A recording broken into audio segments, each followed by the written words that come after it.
morning. It is 8:39 here in Paradise, otherwise known as Florida. I want to talk to you today about another author. I told you yesterday that I was going to do one of these a day to talk about authors, things that are coming up, things that are going on, the way the book sales are going, just things in general. And the reason for that is we have this wonderful outlet that we don't take advantage of, and that is doing lives. Will people get tired of them? Probably. But just like commercials on TV and commercials on your computer, if we're not out there, then you forget who we are and what we do. So, without further ado, I want to talk about a young woman that came on board with us here at Midnight Publishing. I think she was the third author that came on board. And when she very shyly asked if I would do her book, she was not that sure of herself. I've watched her grow. That author is Sheir Ann Richerson, and I cannot tell you all how proud I am of this woman. She's not always had the support and the backing that she deserves. She has had a very storied past, not of her choosing. But she had two dreams. The first dream was to release a book about the cocoa bean, how it came to be here in the States, its journey, how to grow it, what it was used for in history, how to cook with it, how to create gardens using flowers and plants that represented chocolate. To say that this woman is brilliant is an understatement. Sheri is an absolute genius when it comes to homesteading. And the reason for that is, in spite of all the negativity that she received in her past, she has persevered. She has stood tall, sometimes by herself. She has pushed forward because homesteading is not a job for her. Homesteading is a passion and a profession. She's even had to deal with neighbors that were less than kind. You know, there's an old adage, if you can't say something nice, just keep your mouth shut. Well, the same goes for helping someone who's struggling. If that person is struggling and you don't want to help them, then don't criticize them, because they're doing the best they can. Sheri persevered. I am seeing so many good things happening for this woman. But let's go back to her first dream. She wrote a book 25 years ago called A Chocolate Lover's Garden. She took that book and did something I've never seen before in a book.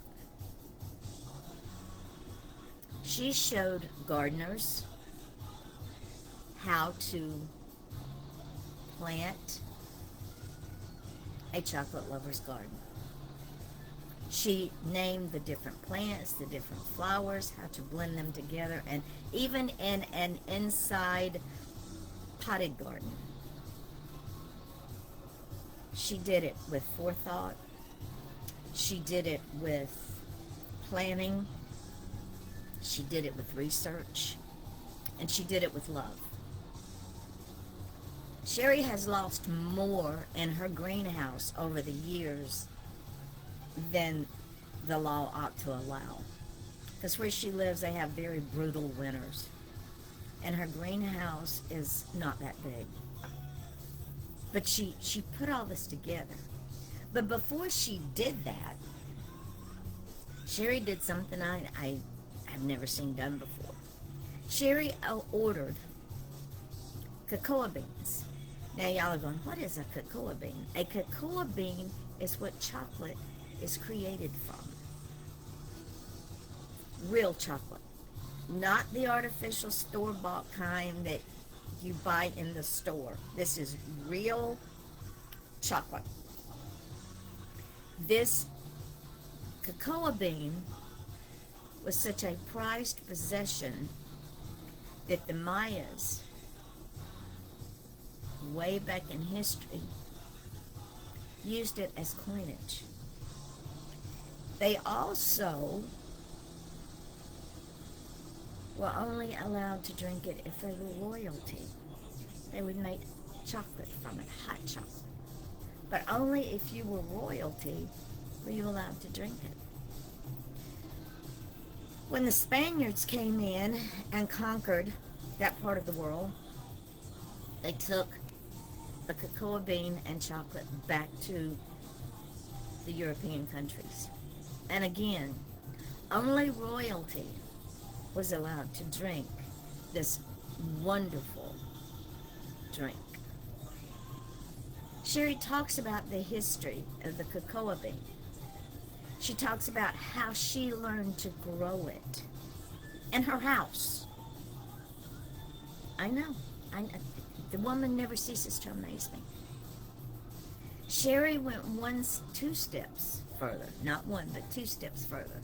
Sheri also teaches bakers how to bake with cocoa, which is chocolate. Real chocolate, ladies and gentlemen, not the processed chocolate that we buy in the store. In her book, A Chocolate Lover's Garden, she has some of the most wonderful recipes. Cookies and cakes and pies and drinks. She was not satisfied with just that in her book. She gives recipes of how to cook dishes with the cocoa bean. Ladies and gentlemen, this book is in all 4 formats. It's on Audible, it's on Kindle, it's in paperback, and it's in hardback. The hardback and the paperback is in a coffee-sized table book, an 8.5 by 11. What Sheri did took a lot of courage and a lot of faith in herself, in the process, and in Midnight Publishing. She will be going to a convention in Indiana on September the 10th. She will have some of her books, A Chocolate Lover's Garden. She will be speaking about chocolate. And again, not the processed chocolate that we buy in the store. If you have not friended her, please do. If you have not gone on Amazon and bought Chocolate Lover's Garden by Sheir Ann Richerson, please do. She's phenomenal. This woman has fallen and gotten up so many times. And what we say here in Midnight Publishing, it does not matter how many times you fall. What counts is how many times you get up. Because when you fall, you have not failed. You've just stumbled. You get up, you learn, you go on. This is what Sheri has done. And to say that I am proud of her, there's not enough words. Okay, so after we published Chocolate Lover's Garden, she sent me another book and asked if we would publish it. It's called Under the Dragon's Eye. It was a book that she wrote while she was in school, and it was another dream. And I have to tell you, ladies and gentlemen, as I was going through this book, getting it ready for publication, I couldn't stop reading it. Number one, the cover is not what you think it's about inside. And I want to read you something that the first reviewer posted for this book. More murder, mob, and mayhem than magic, elves and dragons. There is no real dragon, nor fairies, knights, or magic in this book. But there is a very large and fear-giving stained glass dragon whose eye sees everything. And that is true. An innocent man desperate for another chance to give his life meaning and substance falls for the compliments of the dragon's owner and makes a choice he'll come to regret as his life, his wife, and mother's life change from hope to desperation. Can the two women in his life stand up to the man the dragon watches over and save the man and their life? Can they kill the plans of the dragon master, or will they find there's never to be an end? I did enjoy the story as it built, but there were some parts I struggled with and wanted more information on the women characters. The ending left me hoping there might be a sequel to this book that would have more backstory. Maybe the author meant it to be part of a book of short stories. I think it could be fun. Short read, but it will want you wanting more. Ladies and gentlemen, Under the Dragon's Eye does leave you wanting more. I have spoken with Sheri, and I have told her, as with all good writers, she left Easter eggs in this story. She left people clamoring for a sequel. She could do a prequel to this book that builds the characters of the wife and the mother-in-law and the husband and how he got to where he got in this story. The story could be real, because you have to understand the mob works in strange and unusual ways. They use people, they abuse people, and then they toss them when they're done with them. How Sheri put this story together at such a young age, and when I say young, I'm talking high school,